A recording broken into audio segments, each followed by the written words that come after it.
Hi, welcome to my channel. എല്ലാവരും സുഖമായിട്ടും സന്തോഷമായിട്ടും ഇരിക്കുകയാണെന്ന് ഞാൻ വിശ്വസിക്കുന്നു. ഇന്ന് ഞാൻ തയ്യാറാക്കാൻ പോകുന്നത് നമ്മുടെ കേരളത്തിലെ ട്രഡീഷണൽ പലഹാരമായ അരി കൊണ്ടുള്ള ഹൽവയാണ് തയ്യാറാക്കി കാണിക്കാൻ പോകുന്നത്.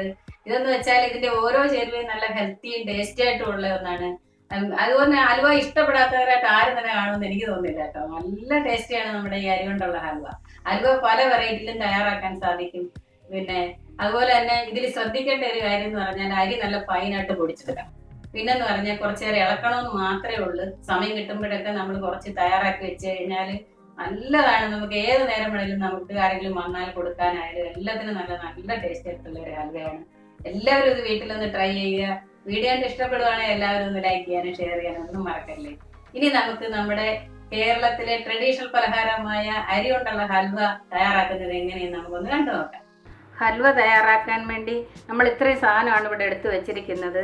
ഇതെന്ന് പറഞ്ഞാൽ 1/2 കിലോ അരി ഒരു 4 മണിക്കൂർ കുതിർത്ത് പൊടിച്ച് വെച്ചിരിക്കുക. ഞാൻ വീട്ടിൽ തന്നെ കുതിർത്ത് പൊടിച്ച അരിപ്പൊടിയാണ്. നിങ്ങൾക്ക് വേണമെങ്കിൽ 1/2 കിലോ അരി അരച്ചിഞ്ഞെടുക്കുക. ഫൈനായിട്ട് അരയ്ക്കണമെന്ന് മാത്രമേ ഉള്ളൂ. പിന്നെന്ന് പറഞ്ഞാൽ 2 തേങ്ങയുടെ പാല് വെള്ളം ചേർത്ത് മുഴുക്ക പാൽ കുഞ്ഞ് പിഴിഞ്ഞെടുക്കുക. 2-3 വട്ടമായിട്ട് പിഴിഞ്ഞെടുക്കുക. പെട്ടെന്ന് തന്നെ ആവും. ഇതൊക്കെ അറിയാം, കൂടുതൽ സമയമൊന്നും എടുക്കത്തില്ല. ഒന്നിച്ചങ്ങ് പിഴിഞ്ഞ് വെച്ചാൽ മതി. 3 എടുത്ത് മാറ്റി വെച്ചൊന്നും ഒഴിക്കേണ്ട. പിന്നെ എടുത്തിരിക്കുന്നത് 1 കിലോ ശർക്കര. ഇതേലും ശർക്കര ബ്രൗൺ കളറാണ് എടുത്തിരിക്കുന്നത്. കുറച്ചുകൂടെ കറുത്ത കളർ ശർക്കര കിട്ടുമെങ്കിൽ വാങ്ങിച്ചാൽ കുറച്ച് ഹലുവ ശരിക്കും കറുത്തിരിക്കും. പിന്നെ മധുരം എന്ന് വെച്ചാൽ മുന്നിൽ നിൽക്കണം. ഹൽവ എന്ന് പറഞ്ഞാൽ എല്ലാവർക്കും അറിയാം, നല്ല മധുരമാണ്. അന്നേരം 1 കിലോ ശർക്കര എടുത്തിട്ടുണ്ട്, 1/2 കിലോ അരിപ്പൊടിക്ക്. പിന്നെ എടുത്തിരിക്കുന്നത് കശുവണ്ടി, കാഷ്നട്ട്. ഇത്രയും കാഷ്നട്ട് എടുത്തിട്ടുണ്ട്. നമുക്ക് ഇഷ്ടത്തിന് പൊടിച്ച് ചേർക്കാം. മുഴുവനെ ആണെങ്കിലും ചേർക്കാം, പൊടിച്ച് വേണേലും ചേർക്കാം.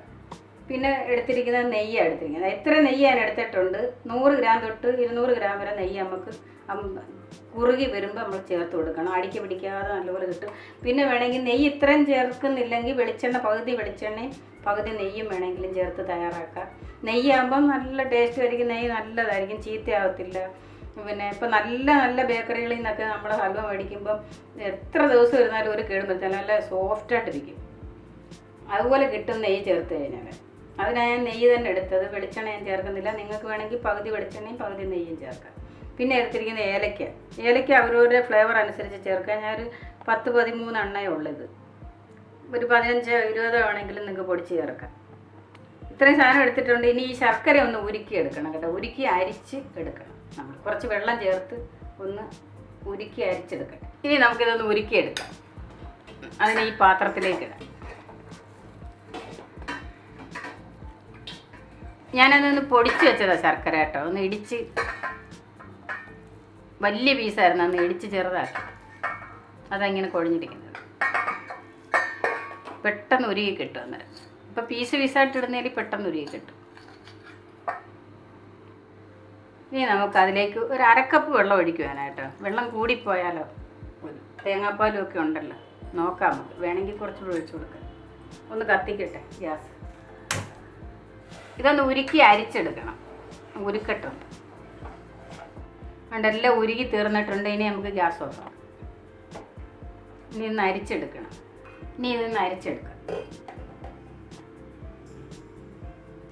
അധികം മണ്ണൊന്നുമുള്ള ശർക്കര അല്ല ഇത് കേട്ടോ. ഒരു നല്ല ശർക്കര. മണ്ണുള്ള ശർക്കര ആണെങ്കിൽ നമുക്ക് അരിച്ചെടുക്കുമ്പോൾ മണ്ണുണ്ടായാലും പോകുമല്ലോ. അഴുക്കൊന്നും കിട്ടിയില്ല. ഇത് ഓർഗാനിക് ശർക്കരയായിരുന്നു, അതുകൊണ്ട് ഇതിൽ ഒട്ടും അഴുക്കില്ല. അഴുക്കുണ്ടെങ്കിൽ നമ്മളിങ്ങനെ അരിച്ചെടുത്താൽ മതി. ഉണ്ടെങ്കിൽ അങ്ങ് പോകും കേട്ടോ. ഹൽവ തയ്യാറാക്കാൻ ഞാൻ ഈ ഇരുമ്പിൻ്റെ പാത്രമാണ് വെച്ചിരിക്കുന്നത്. ഇരുമ്പിൻ്റെ ചട്ടിയാണ് വെച്ചിരിക്കുന്നത്. ഇതിനകത്താണ് ഞാൻ തയ്യാറാക്കുന്നത്. നിങ്ങളുടെ അടുത്ത് ഇതുണ്ടെങ്കിൽ ഇതിൽ തയ്യാറാക്കുക, അല്ലെങ്കിൽ ഉരുളി ഉണ്ടെങ്കിൽ അതിനകത്ത് തയ്യാറാക്കുക. ഇല്ല ഏതെങ്കിലും കട്ടിയുള്ള പാത്രം വേണമെന്ന് മാത്രമേ ഉള്ളൂ കേട്ടോ. ഇതിലേക്ക് ഈ പൊടി ഇടുക. നമ്മൾ 1/2 കിലോ അരി കുതിർത്ത് പൊടിച്ച പൊടിയായത്. നല്ലപോലെ ഇടഞ്ഞ തനിപ്പൊടിയാണ്, നൈസ് പൊടിയാണ്. അതിലേക്ക് നമ്മൾ 2 തേങ്ങയുടെ പാല് പിഴിഞ്ഞത് അത് ഇതിലേക്ക് ഒഴിക്കുക. ഒഴിച്ച് മിക്സ് ചെയ്യുക. കലക്കട്ട്.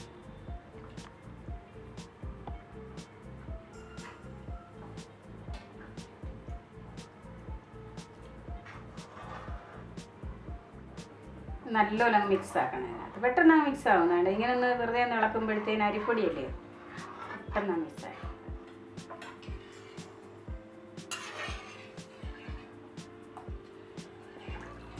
ഇതെല്ലാം ഞാൻ ഒഴിച്ചു കൊടുക്കുക കേട്ടോ. അതുകൊണ്ട് ഇനി ശർക്കര ഉരുക്കി അരിച്ച് വെച്ചത് നമ്മളിതിലേക്ക് ചൂടാറിയിട്ടുണ്ട് കേട്ടോ. ചൂടാറിയിട്ടേ ഒഴിക്കാവുള്ളൂ, ചൂടോടെടുത്ത് ഒഴിക്കരുത്. കരി അങ്ങ് കട്ടിയാകും, അരിപ്പൊടി കറി ഒന്ന് അറിഞ്ഞു കേട്ടോ. അതിനി അങ്ങ് പറ്റുമല്ലോ, പറ്റി കുറുകി അങ്ങല്ലേ ആവും. പിന്നെ കുറച്ച് ഒഴിച്ചു കൊടുക്കാം കേട്ടോ, കുറച്ചൊന്ന് പറ്റിക്കട്ടെ, പിന്നെ ഒഴിക്കാൻ പാടില്ല. മധുരം നിങ്ങൾക്ക് ഇത്തിരി കുറച്ച് വേണമെന്നുണ്ടെങ്കിൽ കുറച്ച് വേണേലും വീട്ടിൽ തയ്യാറാക്കില്ല. അന്നേരം മധുരം കുറച്ച് കുറയ്ക്കണമെങ്കിൽ കുറയ്ക്കാം. ഇത്രയും മധുരം ഇതായ യഥാർത്ഥ അളവ്. ഇനി നമുക്ക് ഗ്യാസ് കത്തിക്കാം. നല്ല ഫുൾ തീയിൽ തന്നെ ആദ്യം ഇട്ട് നല്ലപോലെ ഇളക്കി പറ്റിക്കണം. വേണ്ടേ, ഇത് ബാക്കിയും കൂടെ അങ്ങ് ഒഴിക്കുക കേട്ടോ.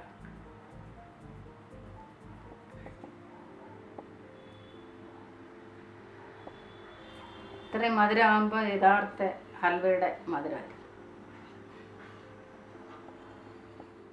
ഇനി കൈയെടുക്കാതെ ഒന്ന് ഇളക്കി കൊടുക്കണം കേട്ടോ. ഒരു 1.5 മണിക്കൂർ വരെ എടുക്കും പെട്ടെന്ന് തിളച്ച് പറ്റി കുറുകി വരുമ്പോഴത്തേന്. അടിക്ക് പിടിക്കാതെ നാടുന്നുണ്ടോ, ഇങ്ങനെ സൈഡ് കൂട്ടി ഇളക്കണം. അതുപോലെ തന്നെ പിന്നെ ഒരു കാര്യം ശ്രദ്ധിക്കേണ്ടതെന്ന് പറഞ്ഞാണല്ലോ, ഇങ്ങനെ സൈഡെല്ലാം ആദ്യമേ തന്നെ ഇളക്കി കൊടുക്കണം നല്ലത്. അതുപോലെ ഈ നമ്മളെപ്പോഴും ഇങ്ങനെ ഇളക്കരുത്. ഈ സൈഡ് അടിക്ക് പിടിക്കാൻ സാധ്യത, ഈ സൈഡിൽ പിടിക്കരുത്, ഇങ്ങനെ ഇളക്കണം.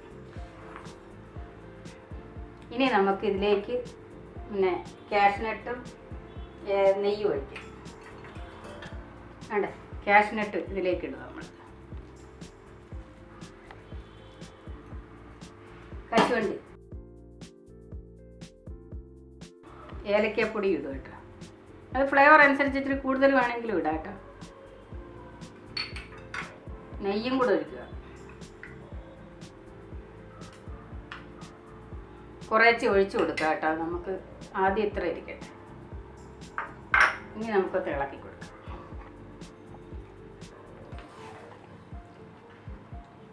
ഇങ്ങനെ കൈ എടുക്കാൻ ഇളക്കിക്കൊണ്ടിരിക്കണം. 2 പേരുണ്ടെങ്കിൽ എളുപ്പമാകും കേട്ടോ. ഒരാൾ കൈ അഴയ്ക്കുമ്പോൾ ഒരാൾ ഇളക്കിയാൽ മതി.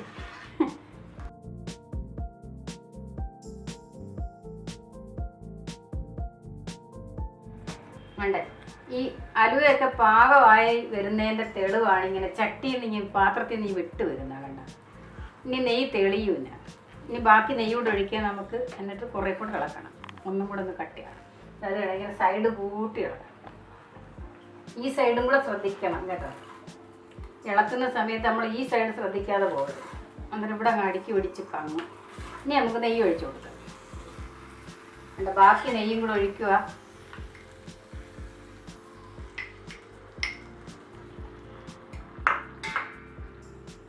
ഇങ്ങനെ ഒഴിച്ചൊഴിച്ച് വേണം നമ്മളിത് റെഡിയാക്കി എടുക്കാൻ.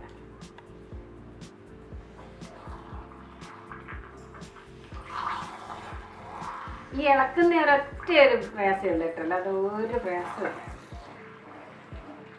വേണ്ട, ഇനി നമ്മൾ ബാക്കി നെയ്യും കൂടെ ഒഴിക്കുക. ഈ നെയ്യ് ഒഴിച്ച് കഴിയുമ്പോഴല്ലേ നമ്മൾ ഇളക്കുമ്പോൾ ഒന്ന് ശ്രദ്ധിക്കണം, അല്ലെങ്കിൽ അത് വെളിയിലോട്ട് ചാടും. പെട്ടെന്ന് ഇങ്ങനെ അടിക്കോട്ട് ഇങ്ങനെ അതായത് നെയ്യ് ഇങ്ങനെ അങ്ങ് അടിക്കാക്കണം. അന്നേരം അടിക്ക് പിടിക്കത്തില്ല. അതുകൊണ്ട് ഈ സൈഡ് ഇങ്ങനെ കൂട്ടിയാണ് ഇളക്കി കൊടുക്കണം. പാകമായി വരുന്നെന്നുള്ളതിൻ്റെ തെളിവ് അത് കണ്ടോ, ചട്ടിയിൽ ഒട്ടി പിടിക്കത്തില്ല കൂടുതൽ. ഇനി നമ്മൾ കുറച്ച് ഇതുണ്ടതാ, അത്രയും സ്ഥലം നോക്കിയേ. ഇനി നമ്മൾ ഈ നെയ്ക്കകത്ത് കുറേ നേരം കൂടി ഇങ്ങനെ ഇളക്കി റെഡിയാക്കി എടുക്കണം. എന്നാലും ഞാൻ ഈ ചട്ടിക്കകത്ത് തന്നെ വെച്ച് റെഡിയാക്കി കേട്ടോ. ബാക്കി തേങ്ങാപ്പാലും കൂടെ അതിലങ്ങ് ഒഴിച്ചായിരുന്നു കേട്ടോ. കുറച്ചുണ്ടായിരുന്നു ബാക്കി, അതും കൂടെ ഞാൻ ഒഴിച്ചായിരുന്നു. കാര്യം ഇത് പറ്റിയതനുസരിച്ച് ഒഴിച്ചു കൊടുക്കണം. അതുകൊണ്ട് ഇതിനകത്ത് ഇത് ഇളക്കി ഈ നെയ്ക്കകത്ത് കിടന്ന് ഇതൊന്ന് നല്ല കട്ടിയായി നെയ്യ് തെളിയും. ഇനി ഇളക്കി റെഡിയാക്കും. അതാണ് ഇതിൻ്റെ ഒരു കൺസിസ്റ്റൻസി.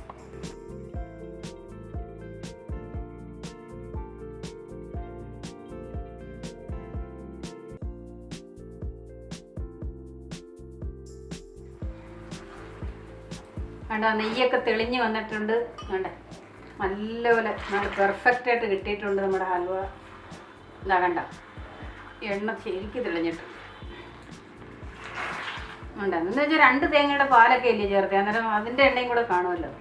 അതുകൊണ്ട് നമ്മൾ നെയ്യ് മാത്രം ചേർത്തോളൂ. തേങ്ങാപ്പാൽ ഉരുകി ഇറങ്ങുമ്പോഴും വെളിച്ചെണ്ണ ആവുമല്ലോ.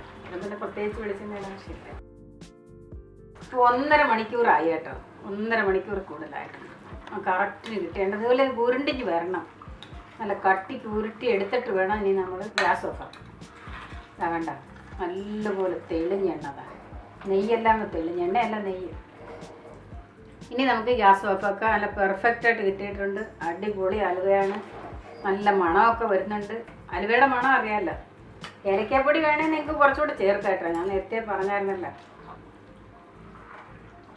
അതുപോലെ ശർക്കര കുറച്ചുകൂടെ കറുത്ത ശർക്കര എടുത്താൽ ഒന്നുകൂടെ കറുത്ത ഹൽവ കിട്ടും. ഇതിനകത്താണ് ഞാൻ കോരുന്നത് കേട്ടോ. ഇനി ഇതിലേക്ക് കോരാം നമുക്ക്. കുറേശ്ശെ കോരി എടുക്കുക. അതുവരെ ഇത് ഇച്ചിരി കൂടുതലുണ്ട് കേട്ടോ. ഇട്ടിട്ട് ഷേപ്പ് വരുത്തി എടുക്കണം.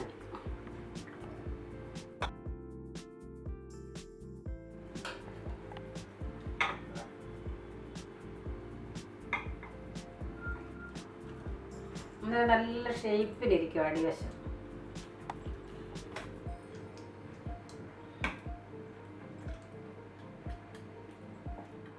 വേണ്ടേ, ഒന്ന് ഞാൻ ഈ പാത്രത്തിനകത്ത് കോരി വെച്ച് സെറ്റാക്കിയിട്ടുണ്ട്, ഒന്ന് ഈ കുക്കറിൻ്റെ ഒരു തട്ടിനകത്തും ആക്കിയിട്ടുണ്ട്.